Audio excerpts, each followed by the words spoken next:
I had to head up into Fort Worth for another job interview.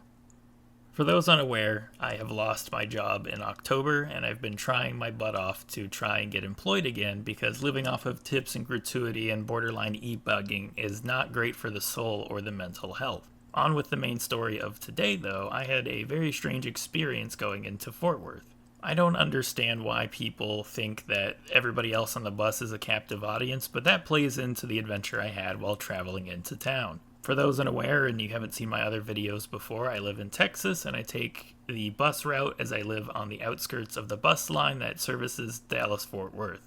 On one of the stops heading into Fort Worth, a man with a long scarf and thick glasses boarded and immediately began an entire scene. This guy kind of looked like a Harry Potter character. He had a buttoned-up winter coat, nice pants, and I didn't really see what was under him because of how thick and big and woolly his coat was. Legitimately looked like a background Harry Potter character. He was a white guy with brown hair, probably mid-20s, and glasses.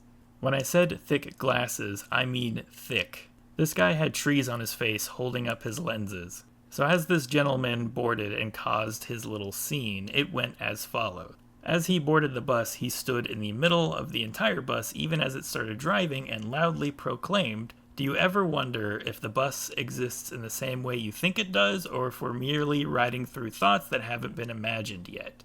As everybody stared at him, he had a giant smirk on his face and eventually sat down, with his grin lasting the entire ride. Time stretched as the bus hummed forward, and the outskirts of Arlington blurred into highways and open lots, followed by the tall buildings of Fort Worth proper. This guy got off a couple stops before mine, and he got up, stood back where he was prior in the middle of the bus, loudly said, "Good day, everyone. I hope I was able to provoke your thoughts," and got off the bus. Truly, life is a stage, and some people must think they are the main character.